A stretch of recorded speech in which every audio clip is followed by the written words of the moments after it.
Muy bien, entonces aquí pues ya vemos que el tema, como dijimos, del que vamos a hablar es regla de las fases de Gibbs.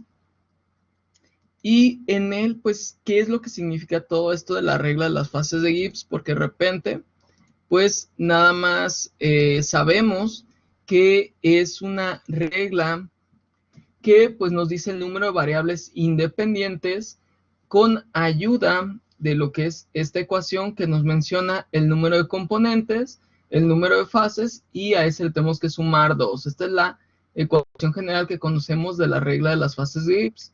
Pero, ¿qué significa realmente? ¿Qué es esto que nos va a decir la regla de las fases de Gibbs? Porque muchas veces pues nos sale un numerito, pero pues es así, qué bonito, qué hace, ¿no? Entonces nos dice el número, en general el número de variables independientes asociado con un sistema multifase, o sea que va a tener más de una fase, y multicomponente, o sea también tenemos más de un componente, está dado por la regla de las fases de Gibbs. Pero, ¿qué quiere decir esto del número de variables independientes? Pues en este caso vamos primero viendo el ejemplo y ahorita vamos a analizar. Nos dice, para el de un solo componente donde tenemos C igual a 1 y dos fases, digamos que es agua y hielo, es necesario especificar una propiedad intensiva independiente. ¿Qué quiere decir esto? Recordemos que nosotros revisamos lo que eran las propiedades intensivas y extensivas. Si se acuerdan, aquellas propiedades, como nos lo describían las imagencitas que habíamos visto, eran las propiedades intensivas, que estas propiedades intensivas no dependían de la cantidad de materia.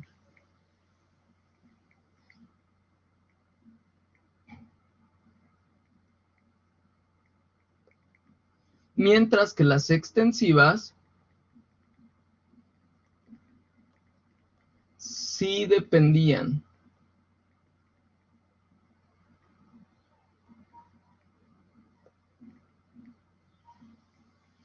Entonces, ¿qué se refiere aquí? Si se fijan, nos dice, es necesario especificar una propiedad intensiva. Aquí al momento que nosotros estamos obteniendo este número, porque recuerden, si tenemos un componente, tenemos dos fases y tenemos que sumarle 2, aquí lo que tendríamos como resultado pues sería 1.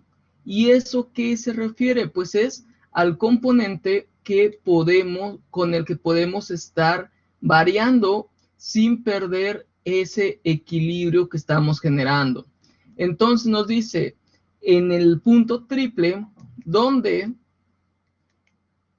pH, que significa las fases, son 3 fases, porque sabemos que está coexistiendo 3 fases. Aquí tendríamos un componente menos 3 fases más 2. Entonces, ¿qué pasa aquí? 0. ¿Y qué significaría? ¿Qué creen que signifique este 0 en lo que se refiere al número de variables independientes? Si ya dijimos que este es en sí el número de variables que podemos mover sin que se pierda el equilibrio, ¿qué creen ustedes que signifique ese 0?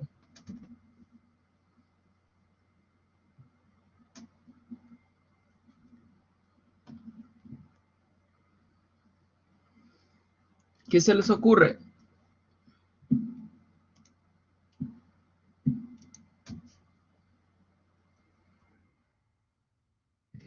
Según yo ya he pasado ese diagrama, pero igual aquí está. A ver, con este diagramita ya pueden responderme ustedes. ¿Qué creen que significa ese 0 si nos dice que esa respuesta es el número de variables independientes? Y yo les dije que eran las que podían manipularse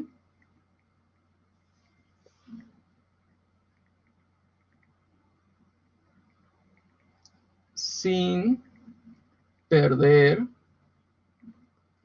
el equilibrio. Entonces, ¿qué significaría ese 0? Sí, sí es el punto triple, Raúl, pero ¿qué tiene significado que haya salido como 0? Sí, el equilibrio, pero en sí, ¿por qué si es el equilibrio no está mencionando un 0 en las variables independientes que pueden modificarse?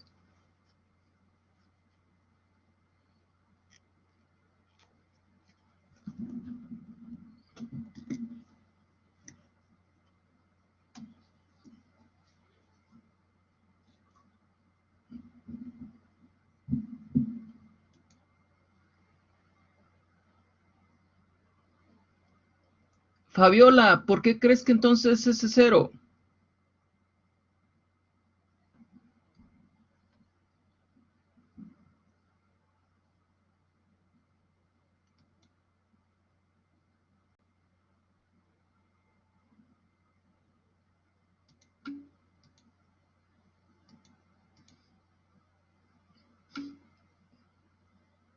Es porque no existe. ¿Qué es lo que no existe, Raúl? Y Fabiola, ¿qué les había dicho del no sé? Ustedes díganme lo que piensan. Ya les dije que aquí no hay respuestas que sean 100% verdaderas. Por lo tanto, cualquier cosa pues nos va a ayudar a nosotros para tomarlo como referencia.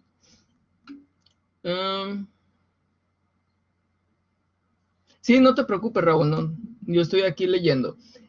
Sí, tienes mucha razón. Aquí lo que nos está indicando y que significa ese 0 es que no tenemos nosotros ninguna movilidad en cuanto a las variables. Si se fijan, aquí tenemos dos variables, que es la presión y la temperatura.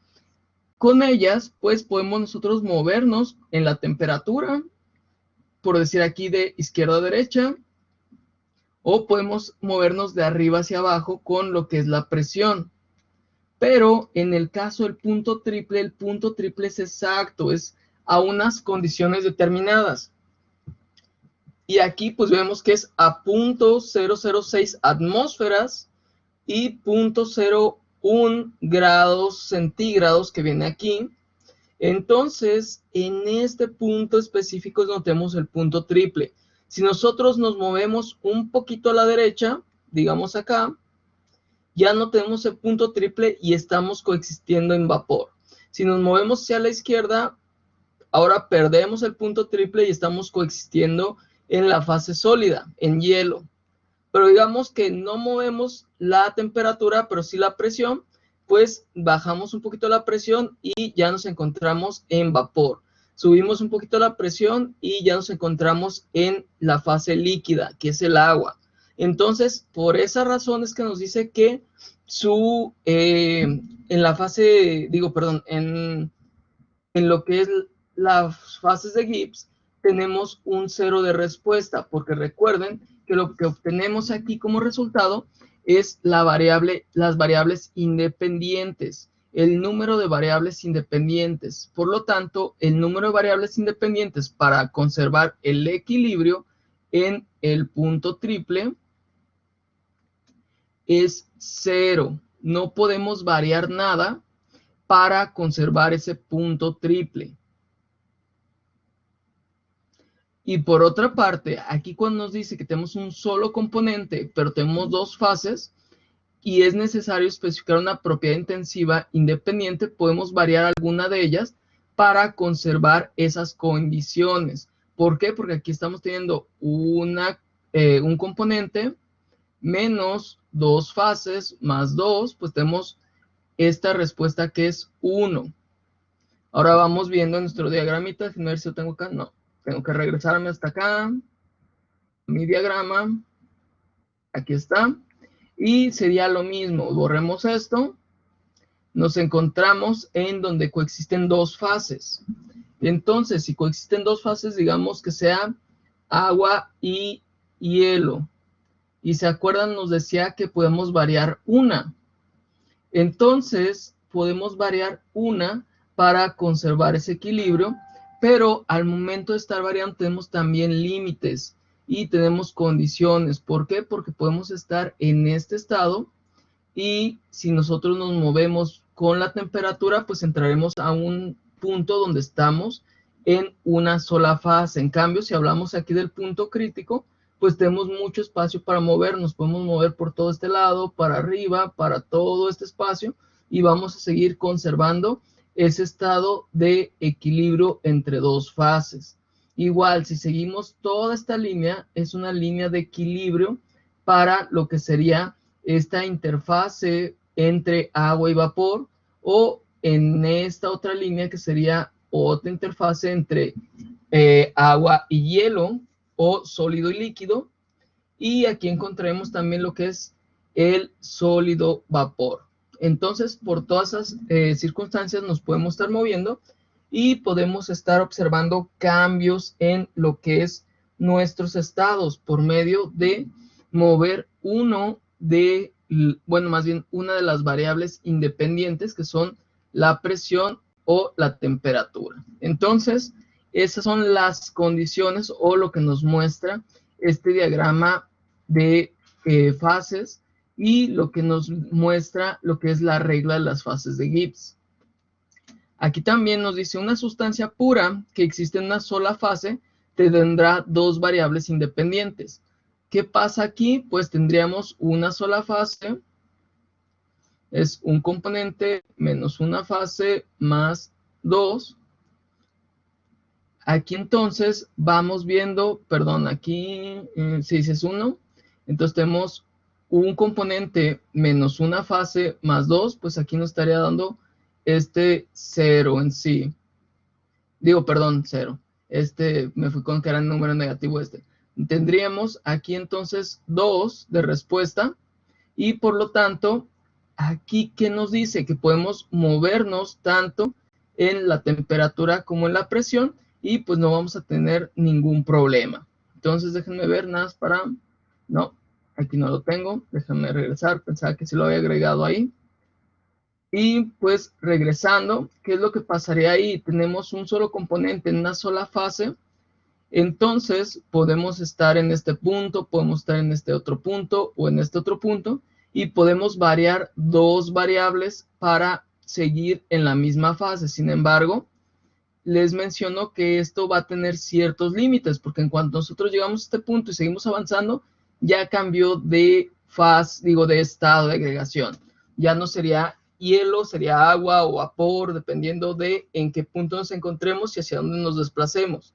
Podemos así estar siguiendo esta línea roja y podemos comenzar como un estado sólido, pasar a un líquido y terminar en un vapor. Entonces, eso va a depender de rangos de temperatura que estemos manejando o presiones, porque este tamaño de paso pues no es lo mismo a que estuviéramos aquí, y el tamaño de paso sería más pequeño para alcanzar ya lo que es un cambio de estado de agregación. Al igual, pues, va a ser en cualquier punto que nos situemos para alcanzar ese cambio de estado de agregación o quedarnos en el estado de agregación en el cual nos encontramos. Porque si nos encontramos por este punto y seguimos hacia la derecha, pues encontraremos que podemos seguir un muy buen espacio y permanecer en el mismo estado de agregación. En cambio, si nos vamos hacia la izquierda, pues aquí ya estaríamos cambiando de estado de agregación. Entonces, para eso nos sirven los diagramas de lo que son fases y para lo que es estados de agregación.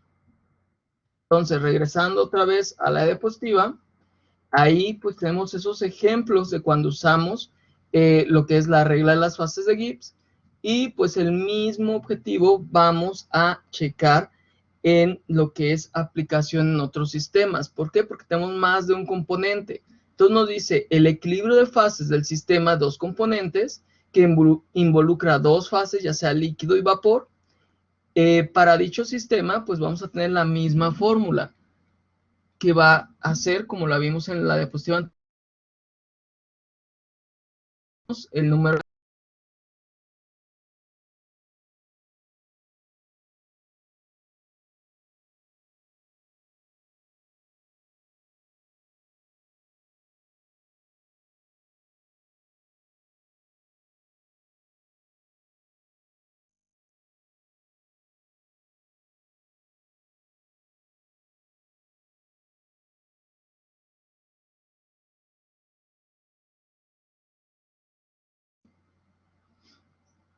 Muy bien, ahorita nada más que se ponga la pantalla, listo.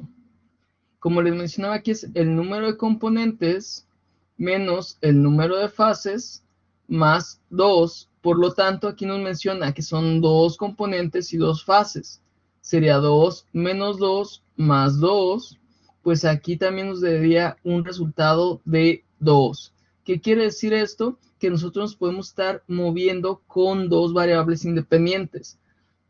Aquí tenemos concentración y temperatura, por lo cual para permanecer con estas condiciones, pues podemos usar esos dos variables independientes. Digamos aquí que nos encontramos en la mezcla de dos fases, podemos movernos todo este espacio. Entonces podríamos estar teniendo un movimiento en X y Y que pues nos proyectaría a todo este espacio que se ve descrito como una zona de dos fases. Y esto está dado por la concentración o el porcentaje de concentración contra la temperatura. Entonces, aquí vemos otro tipo de sistema de equilibrio, en el cual pues ya estamos checando que va a tener un comportamiento muy parecido a cuando tenemos un solo componente. Entonces, ¿qué más nos dice? Nos dice, esto es un sistema de dos componentes y dos fases. Tiene dos variables independientes y dicho sistema no estará en equilibrio a no ser que se fije al menos dos propiedades intensivas independientes. ¿Por qué nos dice esto? Porque nosotros, si tenemos un punto aquí, tenemos que fijar dos variables independientes para determinar ese equilibrio. ¿Por qué? Imagínense que este ejemplo lo vamos a agarrar el 77.3. Lo tenemos fijo, entonces tendríamos una horizontal aquí. Pero si no fijamos la concentración o el porcentaje de concentración, pues vamos a estar variando en toda esta línea. Y solamente cuando la fijemos vamos a alcanzar un equilibrio. ¿Sí? Aquí en este punto, pues serían las dos fases en estado líquido. En todos estos puntos serían las dos fases en estado líquido, a menos de que esté en este punto, donde ya se pueden encontrar en estado líquido vapor. Pero si fijamos ahora solamente una concentración que sería aquí el 40-60 y ahora hacemos que varíe lo que es la temperatura, también podremos encontrar varios estadios de equilibrio, en donde podemos encontrar estados vapor, podemos encontrar ya estas mezclas de estados que son líquido vapor o un estado de líquido. Entonces, dependiendo de cuál sea la variable independiente que fijemos, pues es el camino que puede tomar nuestro equilibrio. No sé si aquí tengan alguna duda.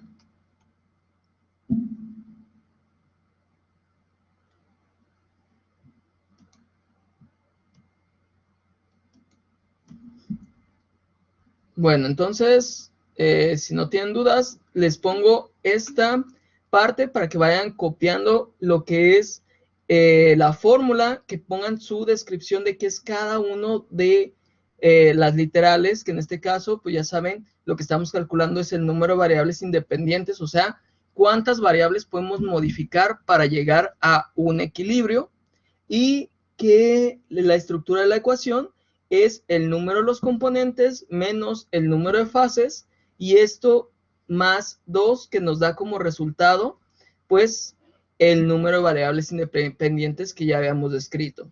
Y pues aquí están los dos ejemplos, cuando tenemos un solo componente y dos fases o cuando tenemos un solo componente en tres fases. Ustedes me dicen cuando terminen este para pasarle a la siguiente diapositiva donde viene el ejemplo de dos componentes, dos fases.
Muy bien, entonces, pues ya aquí estábamos viendo lo que era una sola fase donde los cálculos, digo, los cálculos en todo esto es muy fácil, pero en una fase vamos a tener solamente, perdón, en una fase, no un componente, vamos a tener solamente pues una sustancia que se va a estar transformando en fases.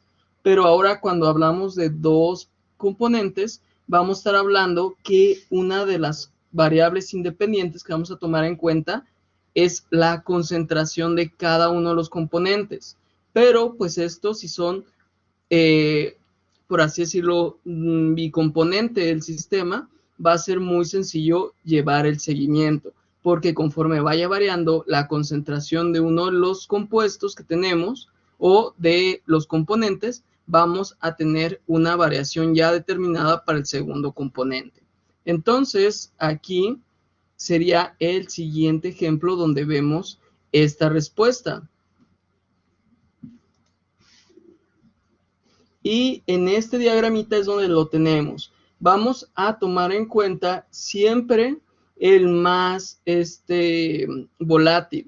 Entonces, en este caso, pues tendríamos que ver cuál es el más volátil, si el oxígeno o el nitrógeno, y vamos a colocar ese como principal. En muchos otros casos también ponen en los diagramas pues el más conocido o el que se puede encontrar en mayor cantidad.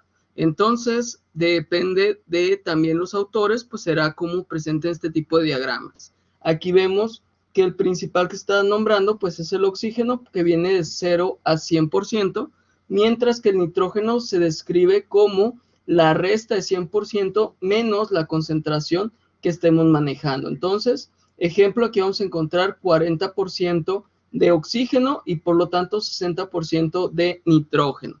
¿Por qué? Porque es un sistema bicomponente, por lo tanto solamente vamos a tener que hacer este cálculo para determinar cuál es la concentración del segundo componente.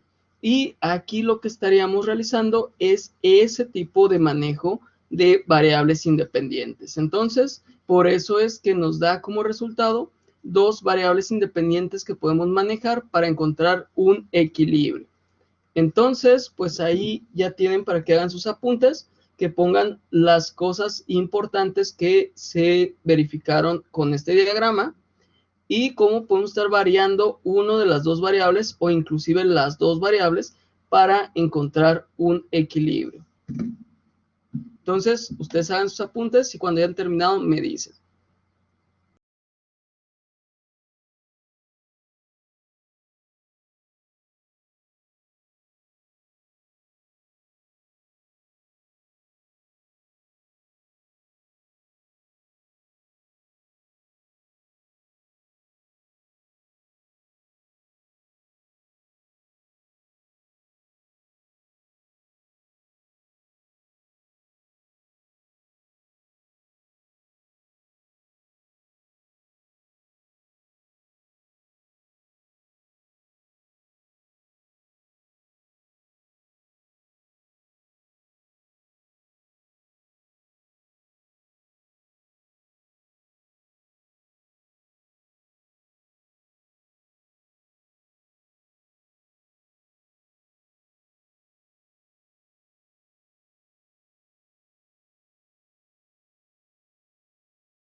Muy bien.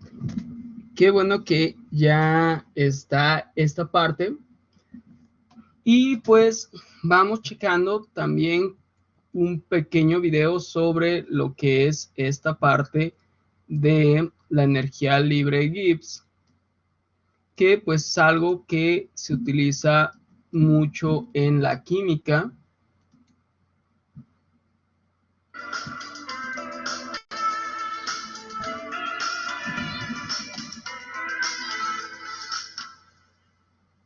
¿Has notado que tu vida tiende constantemente al caos?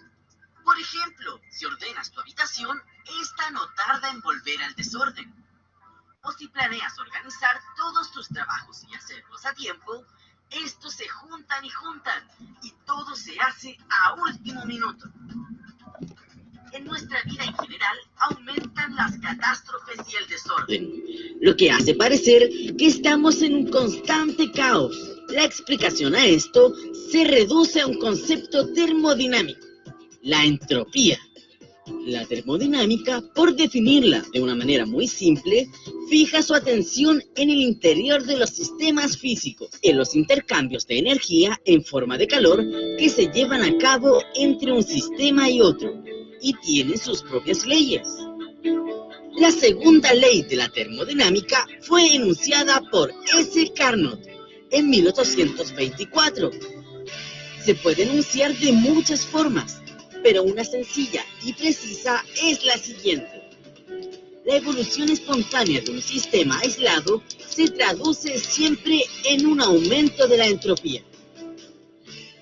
La palabra entropía fue utilizada por Clausius en 1850 para calificar el grado de desorden de un sistema. Por tanto, la segunda ley de la termodinámica está diciendo que los sistemas aislados tienden al desorden, es decir, a la entropía. De manera natural, sabemos que muchos procesos ocurren por sí solos, sin la acción de agentes externos. A estos se les llama procesos espontáneos. Sin embargo, hay procesos de interés que no ocurren normalmente o les cuesta ocurrir. La termodinámica provee de una herramienta fundamental, la entropía, la que informa sobre la dirección, la espontaneidad o no espontaneidad de los procesos químicos. En termodinámica existe una propiedad de estado, la entropía, que se da cuenta del desorden de un sistema. Cuanto más desordenado o aleatorio es un sistema, más crece la entropía. Cuando se funde una sustancia y se transforma en líquido y luego este se transforma en gas, se transita de lo más ordenado a lo más desordenado, lo que permite concluir una estrecha relación con la entropía. La entropía puede parecer algo abstracto, pero tiene mucha importancia en diferentes ámbitos del conocimiento, por ejemplo en la química. Termodinámicamente, un cambio de entropía se define por donde Q es el valor transferido en un sistema a la temperatura T en grados Kelvin. Esta definición es muy simple, pero tiene una enorme trascendencia en la ciencia. Para comprender conceptualmente lo dicho, analicemos el ejemplo de un reloj de arena. Es un sistema cerrado en el que no entra ni sale arena. La cantidad de arena en el reloj es constante. La arena ni se crea ni se destruye en ese reloj. Esta es la analogía de la primera ley de la termodinámica. No hay creación ni destrucción de la materia o energía. Aunque la cantidad de arena en el reloj es constante, su distribución cualitativa está constantemente cambiando. La cavidad inferior se va llenando, mientras que la cavidad superior se vacía.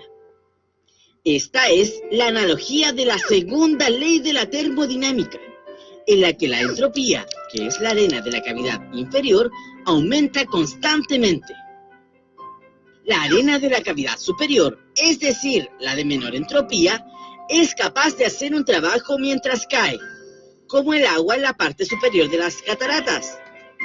La arena en la cavidad inferior, es decir, la de alta entropía, ha agotado su capacidad de realizar un trabajo. El reloj de arena no puede darse la vuelta, La energía gastada no puede reciclarse, a menos que se emplee más energía en ese reciclaje que la que será desarrollada por la cantidad reciclada. Como podemos apreciar, la entropía es el elemento esencial que aporta la termodinámica, ciencia de los procesos irreversibles, es decir, orientados en el tiempo. Ejemplos de procesos irreversibles pueden ser la descomposición radioactiva, la fricción o la viscosidad que modera el movimiento de un fluido. Todos estos procesos poseen una dirección privilegiada en el tiempo, en contraste con los procesos reversibles.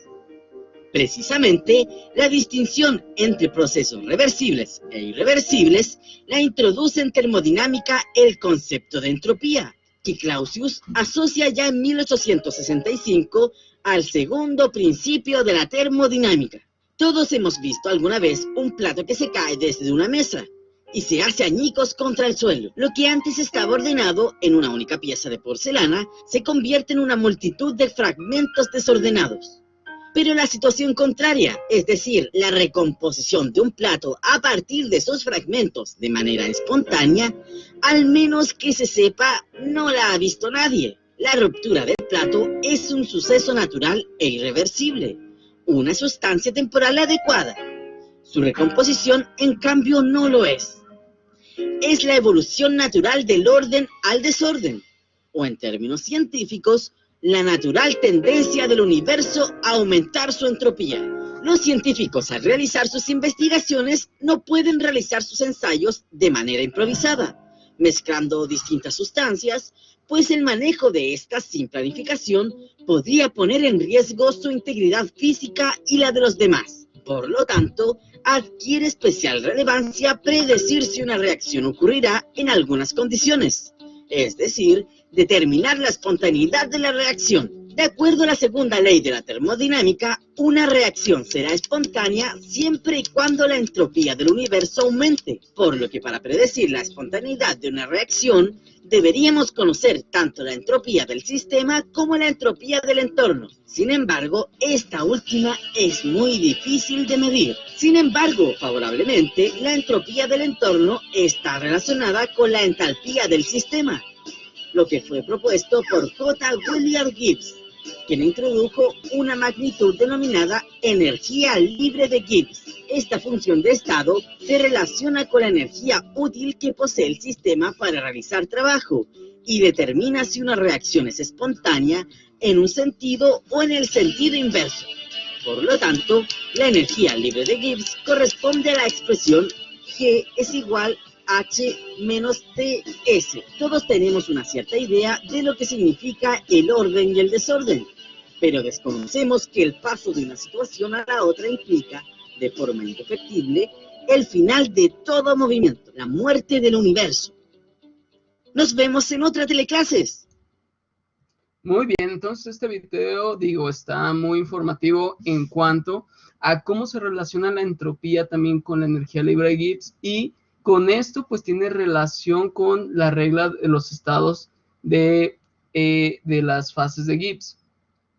¿Por qué? Porque en este caso es lo que estaríamos también describiendo al momento que nosotros cambiamos de un estado de agregación a otro, estamos generando también esa entropía, estamos aumentándola y por lo tanto estamos favoreciendo a que se realice una reacción.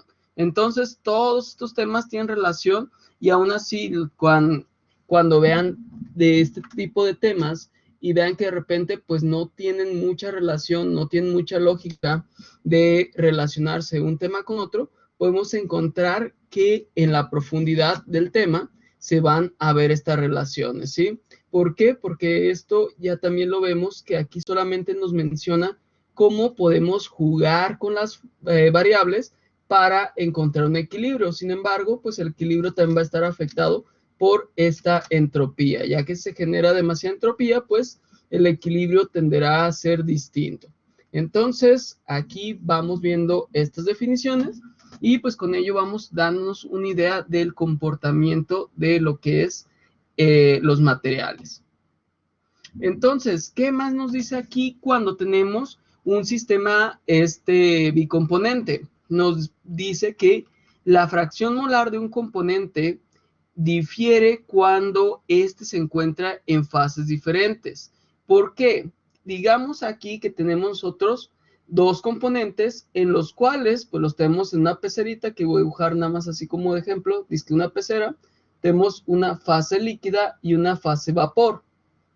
Entonces, nosotros dentro de este sistema donde nos encontramos es en este punto, porque si nos encontramos en la parte de vapor, solamente veríamos aquí vapor, ya no veríamos líquido, y con lo contrario también, solamente veríamos líquido, nada de vapor.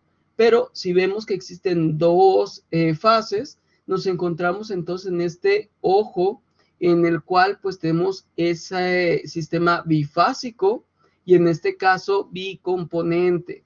Entonces, ¿qué es lo que nos quiere decir? Pues que esta parte de arriba, que es vapor, tendrá una concentración determinada de cada uno de los componentes. Entonces, aquí digamos que es el componente A, tiene una Y de A. ¿Y qué significa esa Y de A? Significa la fracción en lo que sería el vapor. Y en el líquido vamos a encontrarla como X de A, que así sería nombrada la fracción en el líquido del componente A. Pero esto va a depender también de la bibliografía que estemos checando. Esto es lo más común de encontrar, pero podemos encontrar también otras cosas que nos digan que en ese caso necesitamos saber los componentes o las fracciones de cada uno de los estados y nos los pueden nombrar como aquí lo vemos, que nos está diciendo la fracción en el gas del nitrógeno y la fracción del gas del oxígeno. Y por acá vemos la fracción en líquido, que es esa F, del nitrógeno y la fracción del líquido en el oxígeno. Aquí se fijan que esta nomenclatura corresponde al Smith-Vaness.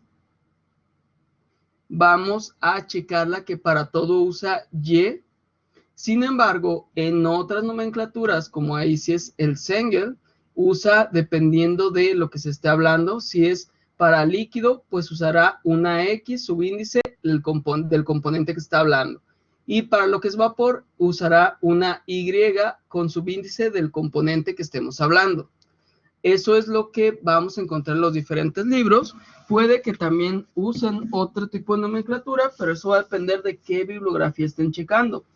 Pero lo más común es esto que les comento, donde van a encontrar X y van a encontrar Y, o donde van a encontrar que ambas fracciones las manejan como X, pero en el subíndice incluyen dos tipos de subíndice.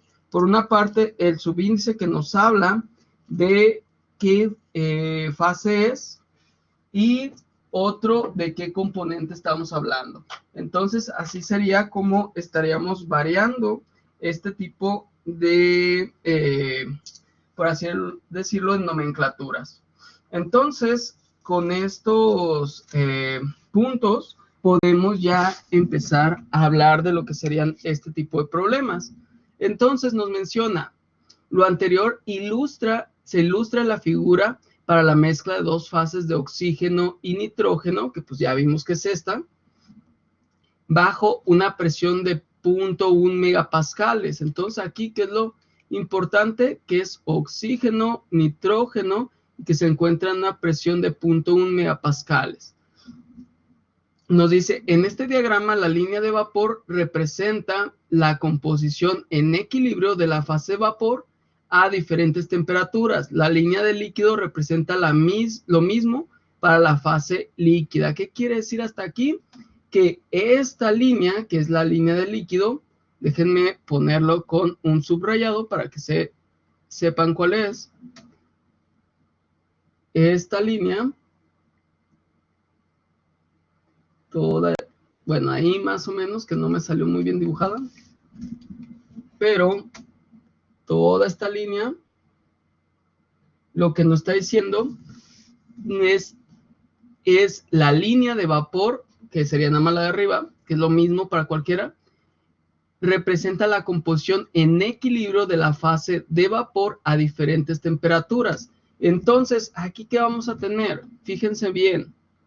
Nosotros, si de repente llegamos de un punto, bajamos y encontramos aquí en la curva de equilibrio de lo que es vapor, lo que estamos diciendo es el punto en el cual vamos a empezar a transformar ese vapor en líquido. ¿Por qué medios?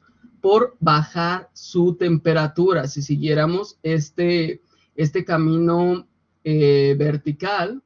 Sin embargo, si nosotros entramos por composición, estaríamos viendo cómo transformar de un vapor a lo que sería un líquido por medio de cambiar la composición.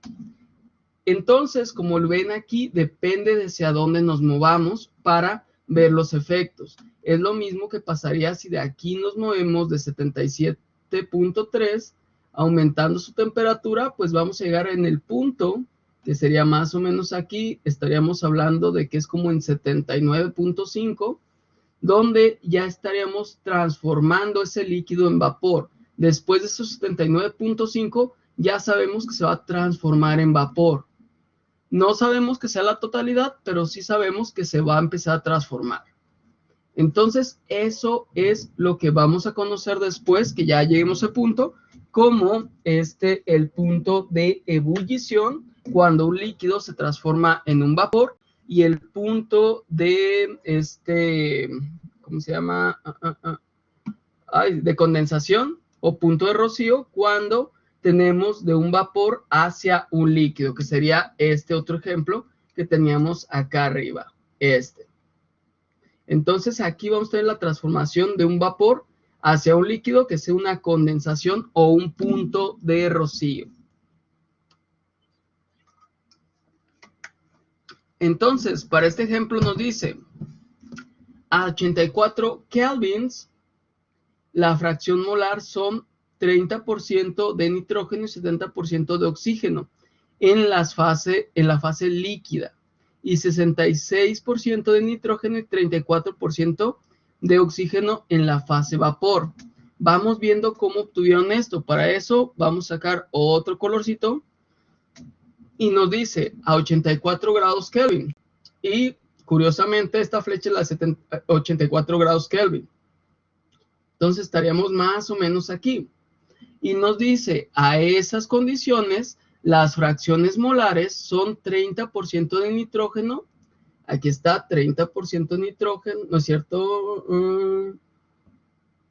A ver, espérenme, déjenme ver, son 30% de nitrógeno, 70% de oxígeno en la fase líquida. Ah, ya.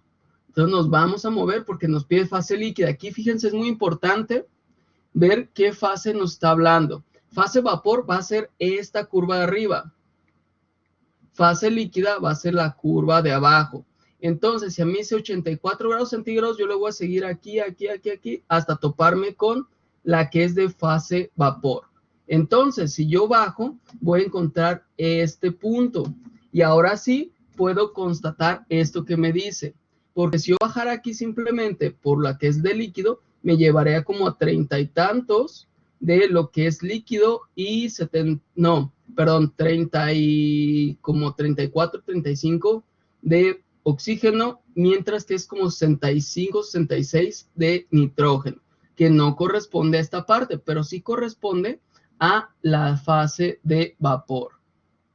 Entonces, fijan, esta es la forma en la cual vamos a obtener de un diagrama la composición. Vamos a poder entrar ya sea por su temperatura o por su composición. Entonces, repitamos lo que hicimos para que sepan cómo se está tomando esto. A nosotros nos está indicando que tenemos un equilibrio. La separación 2 le llamamos punto de rocío. El punto de rocío, haz de cuenta que es una temperatura. Por ejemplo, yo aquí a los 84 grados estoy viendo que es el punto de rocío para una concentración de 34% de oxígeno y 66% de nitrógeno. Ese es su punto de rocío, o sea, que es una temperatura específica a la cual esa composición va a llegar a un equilibrio, y si se mueve para abajo esa temperatura, vamos a tener una condensación.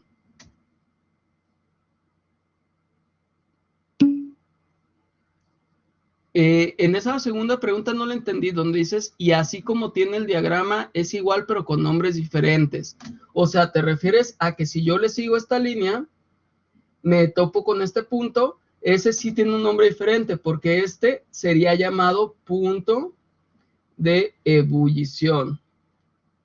Y acuérdate, el punto de ebullición es esa temperatura, que sería 84 grados centígrados, 84 grados Kelvin, perdón. Pero en este caso, el punto de rocío y el punto de ebullición, si te fijas, son el mismo. Pero lo que estamos hablando es de que en esos puntos va a ser cuando se condense o cuando se evapore. Ya después vamos a ver por qué es esa misma temperatura lo que es el punto de rocío y el punto de ebullición. ¿Tienen sentidos diferentes? Sí, pero tienden a ser un equilibrio. Aquí lo que estamos hablando es que tenemos una mezcla de fases, fase líquida y fase vapor. A esto se le llama una mezcla saturada, que vamos a ver más adelante, y con eso es como vamos a explicar ese equilibrio. Pero eso lo veremos en unas clases más para que se entienda. Ahorita además lo que queremos ver es cómo que entiendan el uso de los diagramas, que esto es lo importante de la clase, y cómo nos podemos desplazar con estos diagramas para poder obtener datos acerca del equilibrio. Aquí, si te fijas, nosotros estamos entrando con la temperatura y estamos encontrando el equilibrio para cada una de las fases, para la fase vapor y para la fase líquida. Y eso pues solamente sería ver dónde está el punto, hacer una perpendicular al punto y llegar al eje contrario, que sería el eje de las concentraciones. Entonces aquí tendríamos ya 30-70, 30% nitrógeno y 70% oxígeno. Y para el caso del vapor, aquí tendríamos 34-66, que esa sería las condiciones de equilibrio para la concentración. No sé si aquí hay alguna otra duda.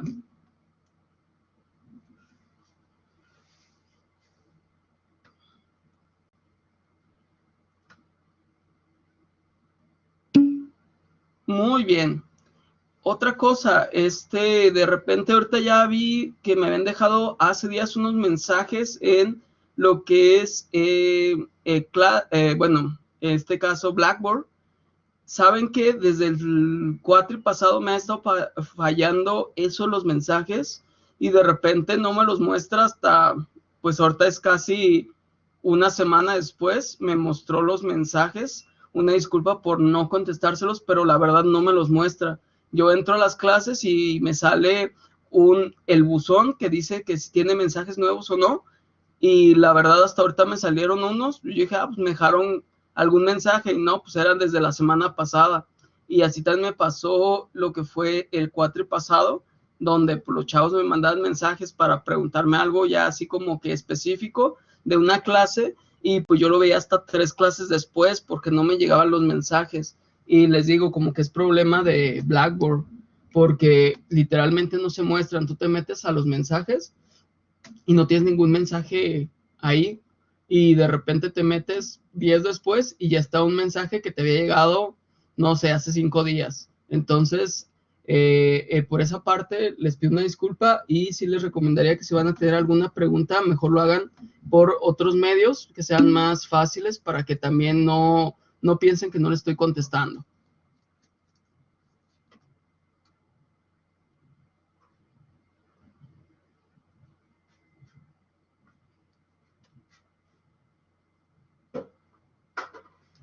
Sí, Oscar, no te preocupes.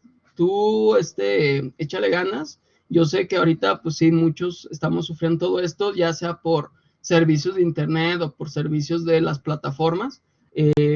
Entonces, pues sí, no hay problema.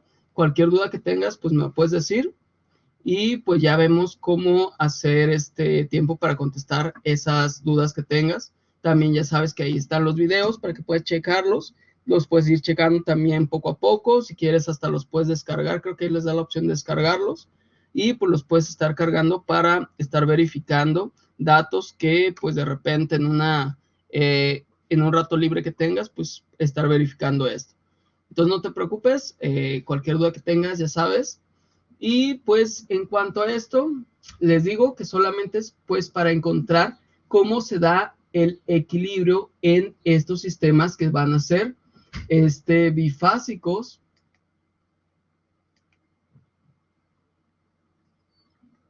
y bicomponente.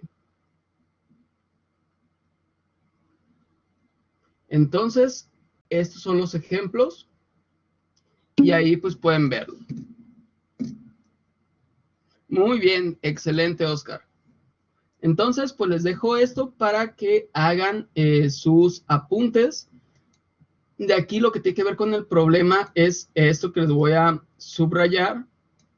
Lo demás es explicación de lo que es el ejemplo, o más bien la explicación previa al ejemplo, pero esto que está en amarillo es del problema. Entonces, con eso, ahorita vayan haciendo sus apuntes, cómo traducen ese problema hacia lo que sería el diagrama. Pueden ponerle como ejemplo, pues numeritos para que sepan cómo se fue desarrollando y así no se pierda de dónde va el problema. Entonces, ejemplo que le vamos a poner numeritos, que va a ser el punto número 1, que era localizar la temperatura. Punto número 2, pues nos está dando en la fase líquida, por lo tanto nos vamos a ir hasta acá, que es la línea de equilibrio líquido. Después nos menciona la línea de equilibrio vapor, que es 3.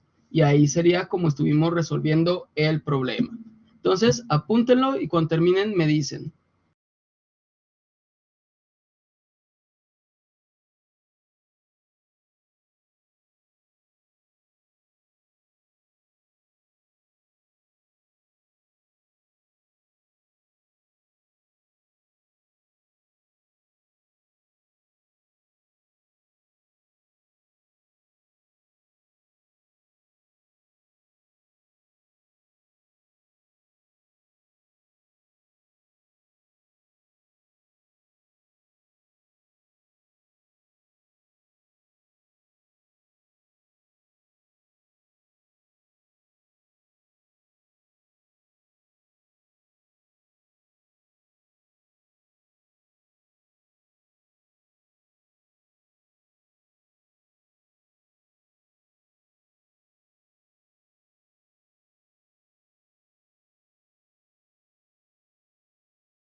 ¿Qué tal? ¿Cómo van?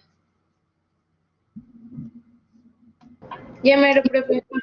Muy bien. Si tienen alguna duda, díganme, ¿sí? No se preocupen.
Muy bien, ahorita solamente que terminen otros compañeros y continuamos.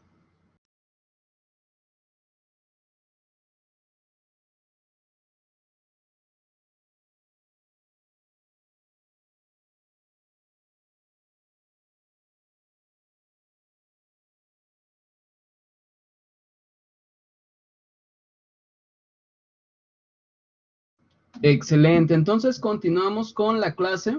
Ya vimos lo que era esta parte de un sistema bicomponente y ahora vamos viendo dónde vamos a aplicar todo esta información sobre qué es un sistema bicomponente y bifásico. Y nos dice el problema siguiente, determina la fracción molar. Aquí ya de repente nos empieza a dar un poquito de miedo porque dice, ay, fracción molar. La fracción molar, no se preocupen, ahorita vamos a determinar cómo es que lo obtenemos, cómo es que lo obtenemos. Y nos dice que es del vapor de agua en una superficie de un lago, cuya temperatura es de 15 grados centígrados, y compárela con la fracción molar del agua en dicho lago. Considere, aquí vamos a partir el problema, considere el valor de la presión atmosférica del lago como 92 kilopascales. Entonces, primero lo que vamos a hacer es colocar los datos. Ya sabemos que la presión atmosférica, que le vamos a presión P ATM, y esta es igual a 92 kilopascales. Ya tenemos información. ¿Qué más tenemos? Pues tenemos la temperatura del sistema, que esta es igual a 15 grados centígrados. Ahora, ¿qué más tenemos? Pues por ahorita es todo lo que tenemos. Entonces, vamos a pasar a la parte de suposiciones. ¿Qué son las suposiciones? Pues son esto que vamos a suponer, por así decirlo, valga la redundancia, que vamos a pretender que está sucediendo. ¿Para qué? Para facilitar los cálculos. Entonces, vamos a suponer que tanto el aire como el vapor de agua son gases ideales. Al momento que son gases ideales, pues se van a comportar como tal, van a poder ser descritos con la ecuación de los gases ideales y pues va a ser más sencillo su cálculo. Segundo, la cantidad del aire disuelto en el agua es insignificante, o sea que la cantidad de aire que va a entrar al agua pues no es relevante y por lo tanto podríamos hasta descartarlo. Y finalmente la presión de saturación del agua a 15 grados centígrados la vamos a suponer en 1.7057 kilopascales. Ahorita vamos a ver dónde sacamos esto, porque ahorita nos queda la incógnita de, pues sí, cómo lo estamos suponiendo, nada más si adivinamos un número o qué. Pero vamos a enfocarnos primero a estos dos. Ya dijimos gases ideales, pues vamos a tener lo de PV es igual a nRT. Esto ya queda claro. Ahora, cantidad del aire disuelto en el agua es insignificante. ¿Qué nos quiere decir esto? Aquí acuérdense que nos ponen como Y, pero sería que X del agua, o sea que el agua en la fase líquida, pues sería igual a 1, lo cual nos dice que todo el líquido es agua. pero en el aire no, aquí sí lo dejaríamos como y tendríamos una concentración. Aquí no le está dando el dibujito, pero ¿cómo vamos a obtener todo eso? Ahorita lo vamos a ver. Y para desarrollar este problema, lo que tenemos que hacer es primero buscar la presión de saturación. ¿Y esa presión dónde diantres la vamos a sacar?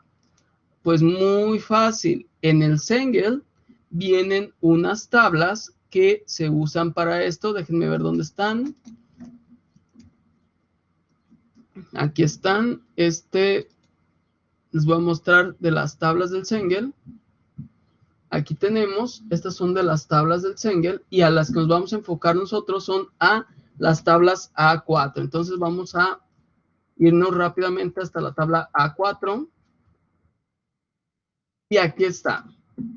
Se fijan, esta tabla es de agua saturada. Esto es lo que les hablaba cuando les decía que era una mezcla saturada, era el agua saturada o era el vapor saturado. Primero les voy a explicar eso. Vamos a ver que cuando el agua está en una fase sólida, va a estar pues una temperatura por abajo de 0.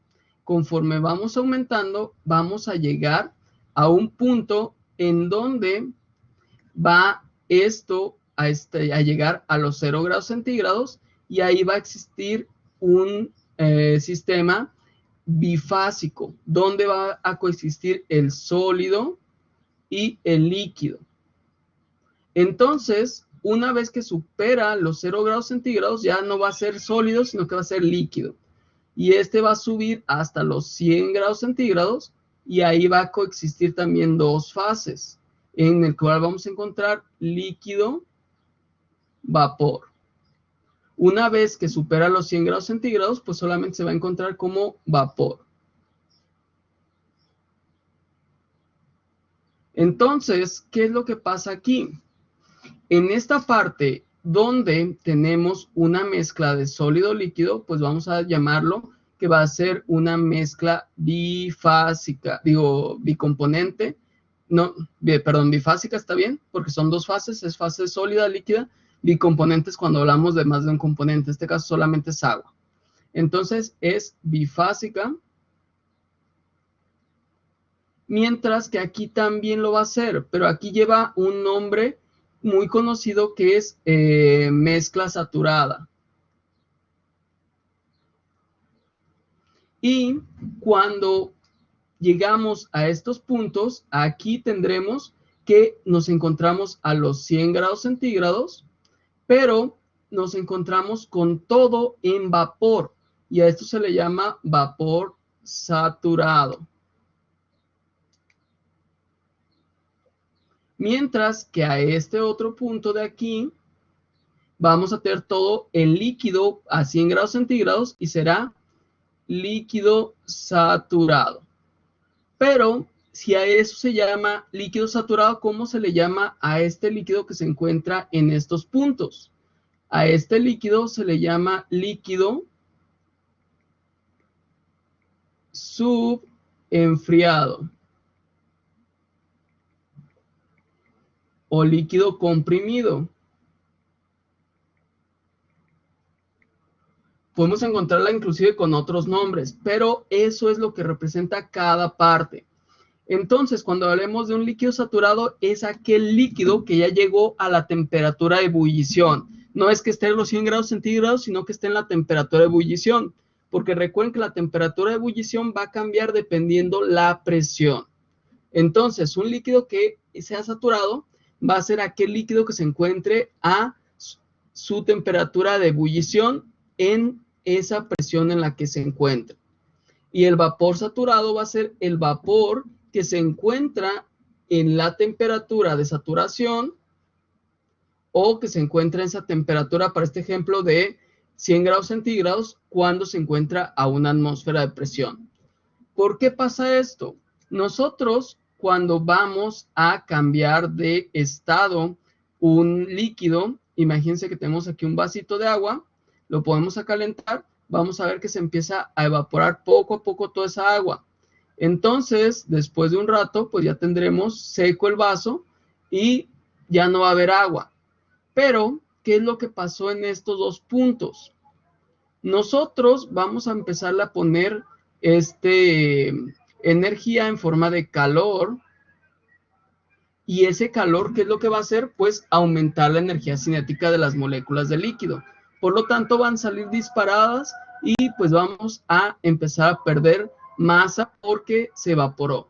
Sin embargo, aquí tanto el líquido como el vapor van a tener la misma temperatura, que son 100 grados centígrados. No importa que sea vapor, no importa que sea líquido, van a ser 100 grados centígrados.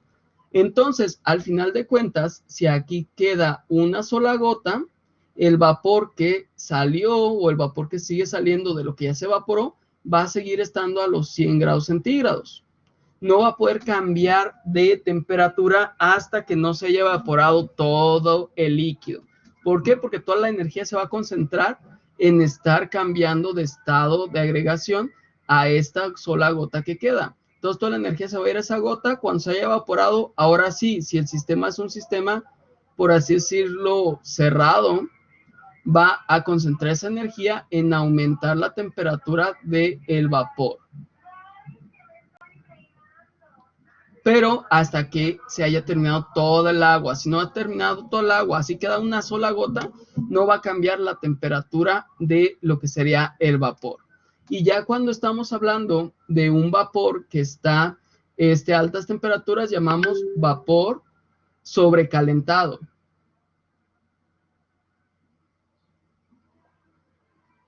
Y ese vapor pues sería el que se encuentra después de este punto.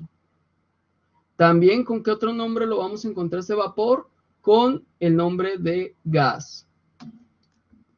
¿Por qué se le llama gas y por qué se le llama vapor? Porque el vapor es aquel que se encuentra todavía con cierta humedad, por así decirlo, o que se encuentra en su punto de saturación, o sea que todavía es susceptible a poder condensar y poder contener cierta humedad, mientras que el vapor sobrecalentado es aquel que ya no contiene humedad o ya no contiene esta parte de estado líquido en él. Nosotros cuando vamos en las mañanas y salimos de repente y vemos la neblina, lo que estamos viendo es la humedad que se está condensando. No estamos viendo al gas de agua, por así decirlo. No vemos el vapor que estaría ya como un vapor sobrecalentado, por así decirlo. Ese no lo vemos. ¿Por qué? Porque vean a su alrededor. Tienen humedad a su alrededor, pero no se ve como la neblina. Porque en el caso de la neblina es todo ese líquido que está condensando. Al estar condensando, las partículas se empiezan a unir y empiezan a formar lo que sean las gotas. Sin embargo, como están aisladas, por así decirlo, y están separadas, pues empieza a dar este efecto de neblina. Es por eso que surge la neblina. Entonces, vamos a ver dónde sale, ahora sí, esta parte de lo que son la presión vapor. Vamos a buscar la presión saturación a 15 grados centígrados. Para eso ocupamos nuestra tablita del Cengel, la abrimos, déjenme abrirla que ya se me cerró, aquí está. Y vamos a buscar la temperatura a 15 grados centígrados, aquí la tenemos, y le decimos que queremos saber cuánto es. Y aquí nos menciona, pues ¿sabes qué? Tu presión de saturación, que es esta que nos muestra aquí en kilopascales, es igual a 1.7057. Entonces, aquí ya tengo no me deja, que como es imagen, no me deja aquí hacer lo que sería esta parte. No quiero agregar firma. Listo. Entonces, tengo que es el 1.7057. Voy a regresar a mi problema y voy a ver si coincide. 1.7057, entonces ya saben cómo sacar esta presión de saturación. Esta va a ser de la tabla A4 de el Cengel. Y ahí vamos a encontrar la información de las tablas de presión de saturación, o como ven aquí, de agua saturada.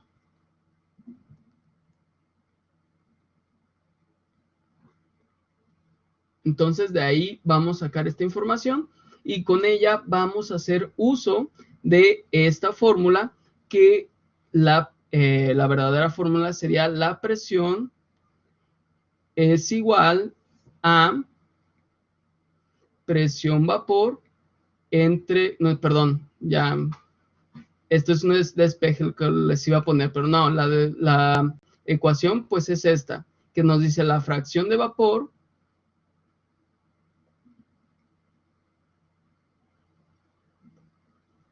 es igual a la presión vapor entre la presión del sistema. ¿Por qué? Porque es lo que está contribuyendo ese líquido en la presión del sistema, porque recuerden que la presión atmosférica o la presión del sistema es la suma de presiones de los gases que se encuentran contenidos en él. Entonces, en nuestro ambiente, pues encontramos muchos gases en el aire. Encontramos pues el agua, encontramos el oxígeno, el nitrógeno, encontramos el dióxido de carbono, entre otros tantos. Por eso es que en este caso, al saber la presión vapor y saber la presión total del sistema, podemos determinar su fracción o qué composición tiene este agua en forma vapor en lo que es nuestro sistema. Y la respuesta que nos da es 0.0185, lo cual sabemos que es igual a 1.85%. Entonces, nosotros, ¿cuánta agua tenemos en el ambiente? Pues tenemos 1.85%, o lo que sería igual a su fracción de 0.0185. Entonces, ya saben, de aquí salió esta respuesta, y por lo tanto, la otra la vamos a sacar a partir de la suposición que hicimos, porque aquí ya tenemos la fracción en el vapor, pero ahora para la fracción en el líquido de agua, esto sale a partir de la suposición. Con esto dijimos que casi nada de aire se iba a mezclar en el agua. Por lo tanto, estamos suponiendo, aquí ya déjenme cambiarle el signo, que sería más o menos el agua un 1%. Digo, perdón, un 100%. Entonces, todo lo que hay es agua. Todo es agua. El aire no se mezcla. Entonces, esa fue nuestra suposición, que casi nada de aire va a mezclarse, que es muy, muy pequeño lo que puede disolverse. Por lo tanto, todo es agua. Hasta aquí, ¿alguna pregunta con el problema?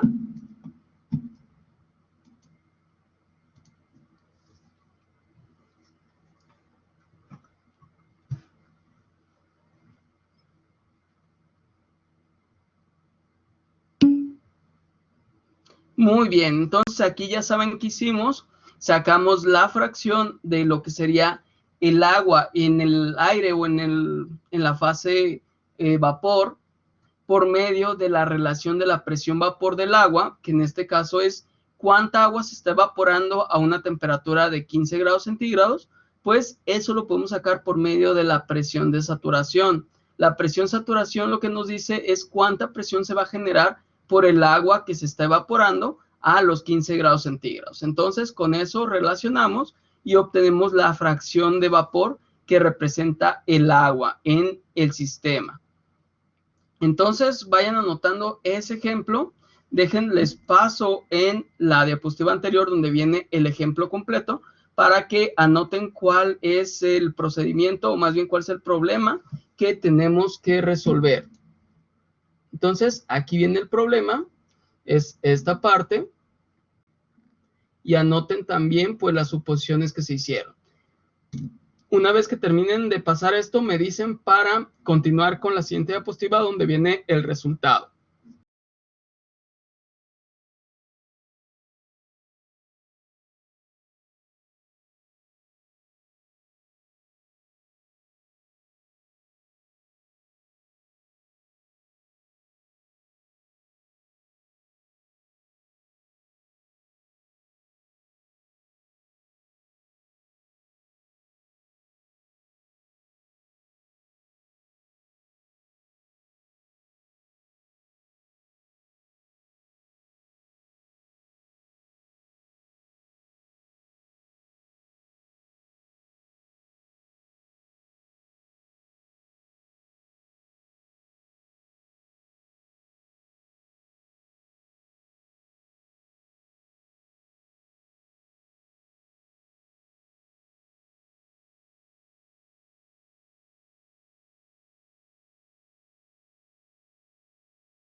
¿Alguna duda hasta ahorita?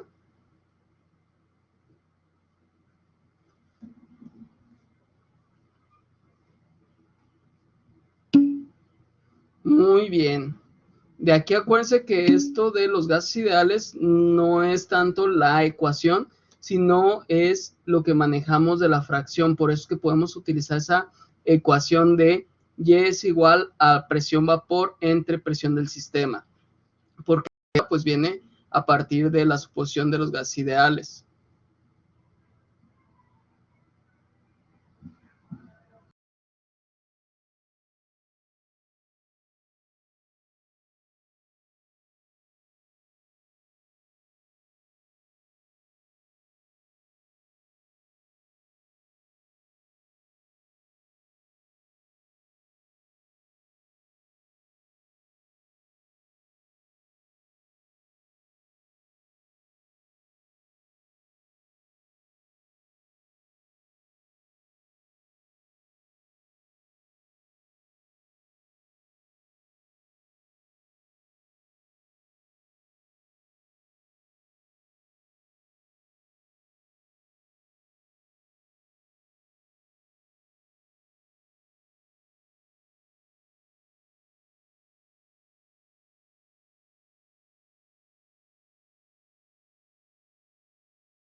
Muy bien, entonces nada más hay que ver que otros terminen y ahorita continuamos con eso.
Muy bien, entonces déjenles paso a la siguiente donde viene la solución del sistema.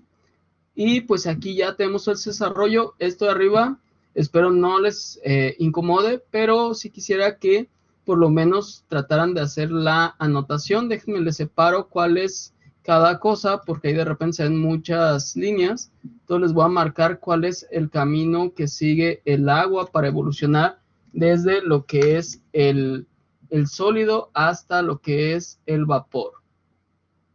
Ese es el camino y ahí vienen a un lado los nombres. Esto es en esa interfase, mezcla saturada.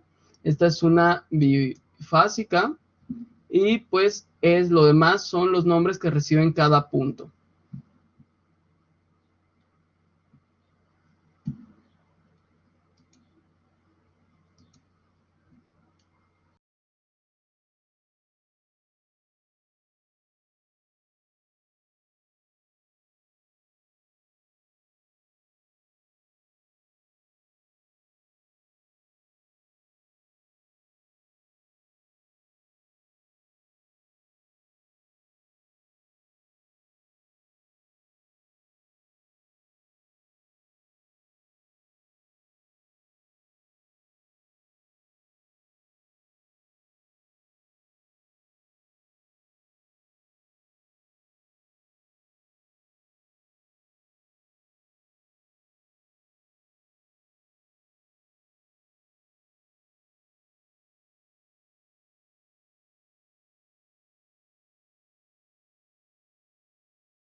Excelente, entonces, ahorita nada más que terminen algunos de tus compañeros y continuamos con la clase.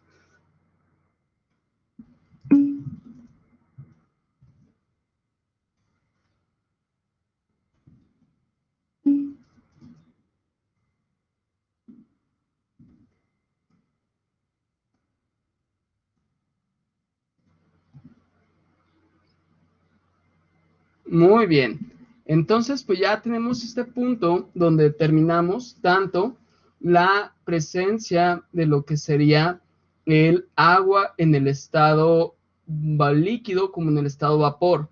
Recordemos que aquí el vapor pues vamos a estar considerando todos estos gases y aquí el estado líquido pues vamos a concentrarnos en lo que sería el lago. Entonces, con esta información, pues vamos a ver otro ejemplo que es la cantidad ahora de aire disuelto en el agua. ¿Se acuerdan? En el problema anterior aquí suponíamos que el aire pues no se iba a disolver en el agua, suponíamos que todo era agua. Pero ahora, ¿qué pasaría si sí se puede disolver? Y aquí dice, determina la fracción molar también. ¿Por qué? Porque estamos hablando de moles por moles. Recordemos que las fracciones, ejemplo, nos dicen cuántos moles de un componente tenemos, por ejemplo, de A, tenemos por los moles de una mezcla, que en este caso la mezcla pues sería el aire o el agua, dependiendo si estamos hablando de X o de Y. Entonces, ya nos está diciendo aquí, determina la fracción molar del aire en la superficie de un lago cuya temperatura es 17 grados centígrados. Considera que la presión atmosférica a nivel del lago es 92 kilopascales. Entonces, se fijan, aquí cambió ya la temperatura, por lo tanto, va a cambiar también lo que es la presión de saturación. ¿Qué vamos a hacer para determinarla? Pues nos vamos a ir a nuestras tablas, que estas tablas ya las van a encontrar ustedes en la parte de lo que es la clase del día de hoy, ahí vienen. Y aquí vamos a buscar, pero ¿qué creen? No existen los 17 grados centígrados aquí indicándome. Por lo tanto, ¿qué vamos a hacer? Muy bien, no te preocupes, Pamela. No hay problema. Muy bien, entonces aquí lo que vamos a hacer es sacar un promedio entre los dos. Y una vez que tengamos el promedio, pues, vamos a interpolar.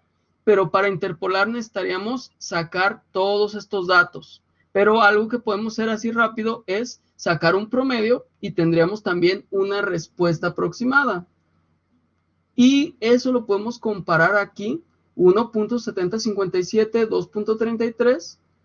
Si sacamos un promedio rápido, déjenme sacar la calculadora para ver si eso se aproxima a lo que nos dice el problema.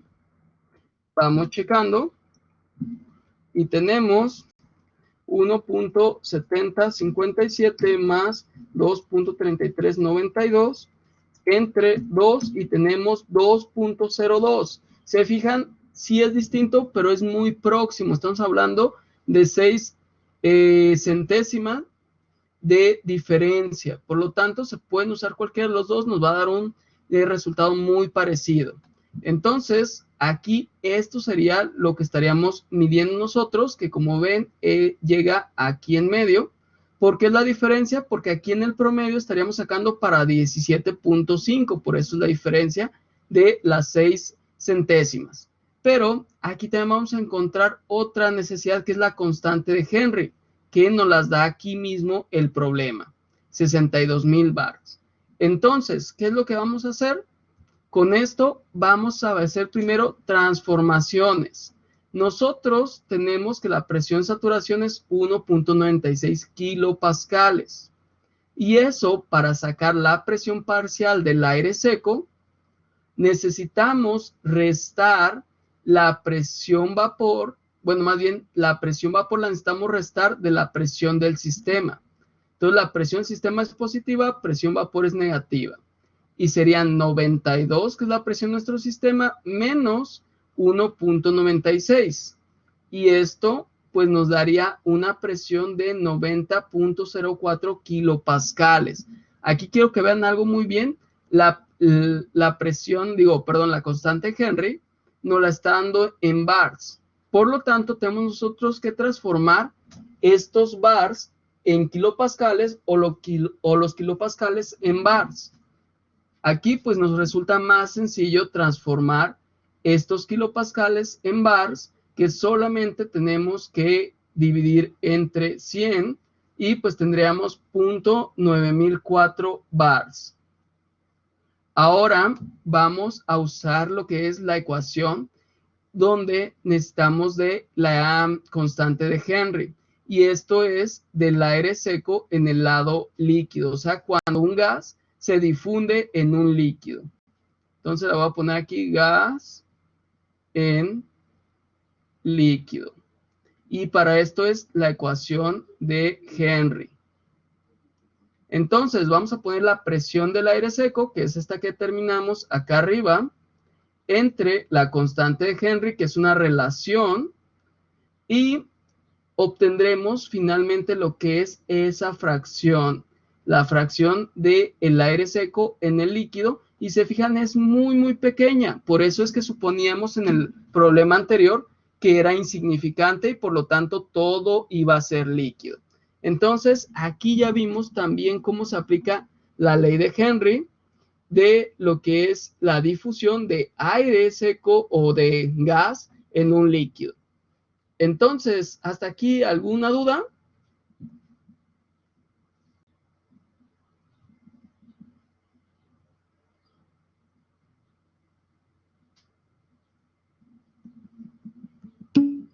Excelente. Entonces, si quieren, pasen el problema, que aquí está muy sencillo. Ya nada más es pasar la información. Y ahorita me dicen para ponerle en la segunda diapositiva y con esto estaríamos finalizando la clase.